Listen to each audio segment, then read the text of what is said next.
ask just for a poll right now, raise your hand if you would agree with this.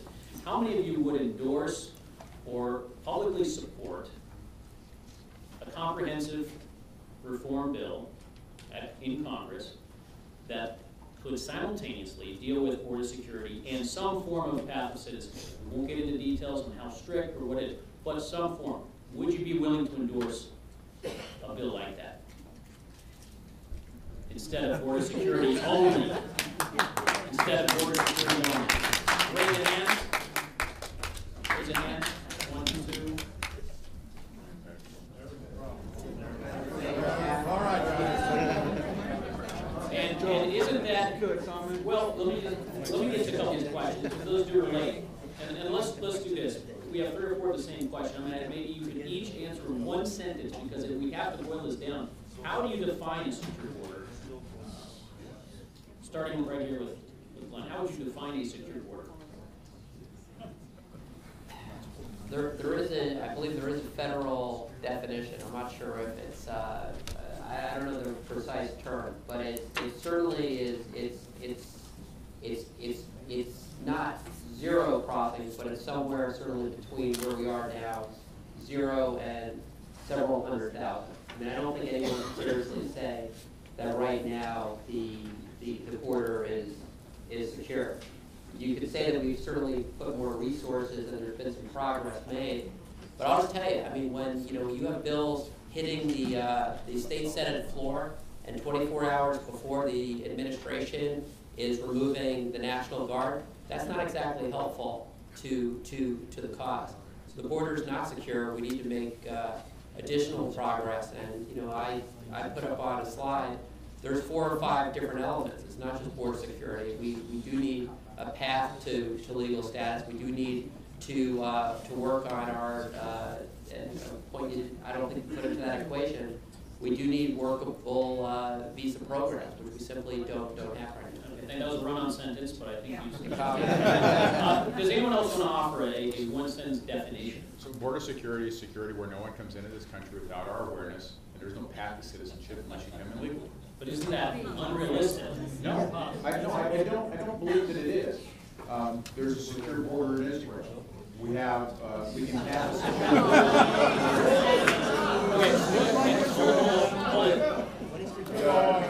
the basic premise is that we can set up through a multi-layered system, with fences, with remote sensors, with other passive instruments that are down that we place on the border. We can do it.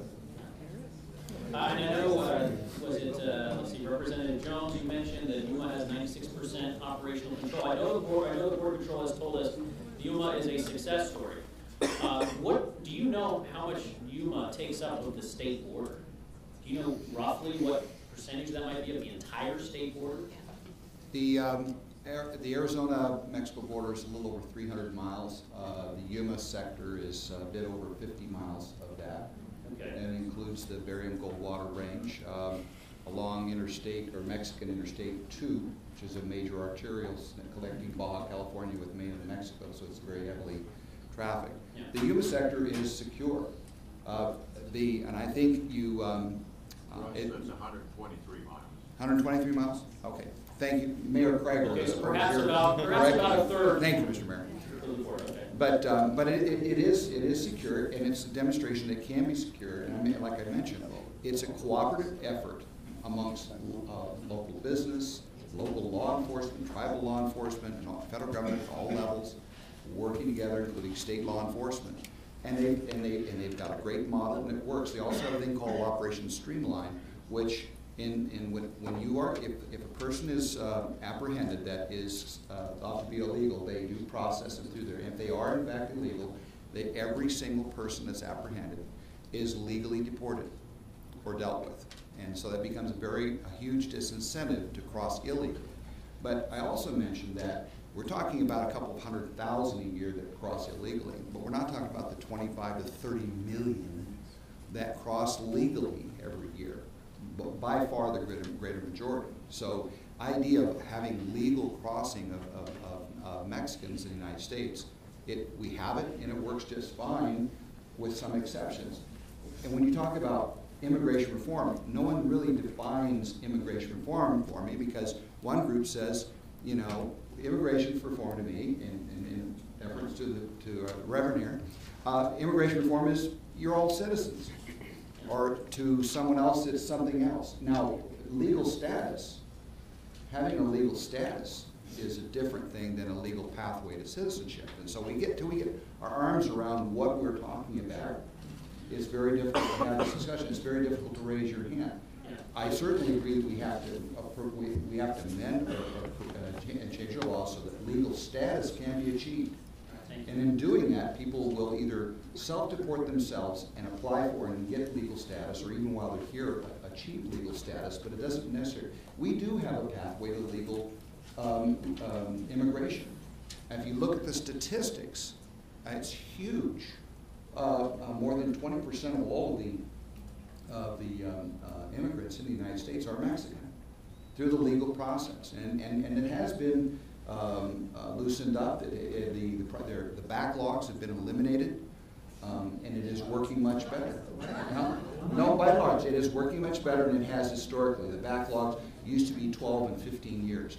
I'm not saying it's happening immediately, but it is better. We can all agree. So, is it perfect? Is it more? Yes. But if we modify that system so that we can provide for legal entry and then also look at legal status, you know, I think with the security we can achieve what we want.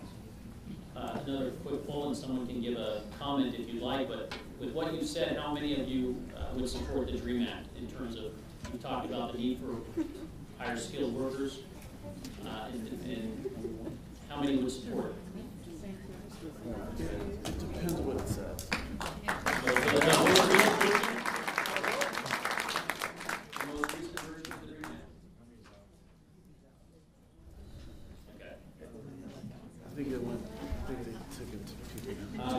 We have just 1 or 2 minutes. I just want to get a couple of these. We've got a couple questions about whether terrorist elements have been found crossing the southern border, and I believe there's nothing specific that's been found of people crossing, no one apprehended. You didn't hear what I referenced earlier? From 2006 to 2009, we've had people apprehended at the border from every single country on our terror watch list. Are they terrorists? Are they terrorists? It's my understanding that the way the FBI defines a terrorist or suspected terrorist, now maybe there's a difference between someone on the watch list and that definition. Okay. That sounds like a news story I got. Will immigration reform logically lead to a U.S. national ID? Is that a concern? It's a concern. Last question here, and then we'll have to end. The Utah Compact has been getting a lot of attention. It deals simultaneously with enforcement and guest worker aspects. Is there a way to include some of these principles of the Utah Compact in Arizona's future policies? I don't know, we've had the federal government sue us for what we've done now. Utah is facing threat of a federal lawsuit for what they did. So I don't see any reason to go down that road again. I don't see why it couldn't influence it. Again, as we heard this morning, these are principles. These aren't, Utah's not being sued because the law that they passed had anything to do with the Utah Compact. It had being sued for constitutional grounds. So it's kind of a different thing. But it's working in other states. And I don't know about the rest of the people on the panel, but as I've gone to other states and talked with their legislatures about these types of issues and talked with them about the Utah Compact, it helps frame the discussion for them. It helps bring them back to, I would say, a much calmer and more reasonable approach instead of dealing with a lot of the more heated rhetoric that you tend to hear.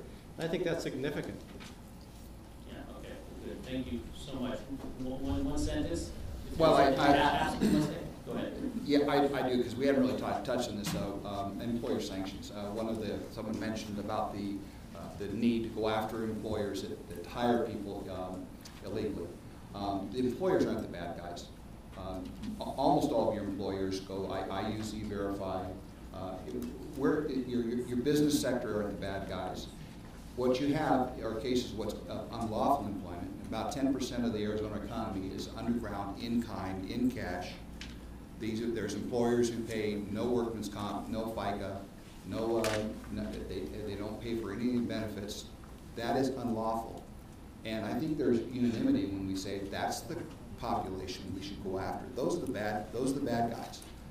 We're providing no benefits, paying no taxes, not taking their fair share or care for the employees. Thank you. Not legitimate employers, which we intend to go after in the state. Thank you, representatives, and everyone. Thank you for joining us.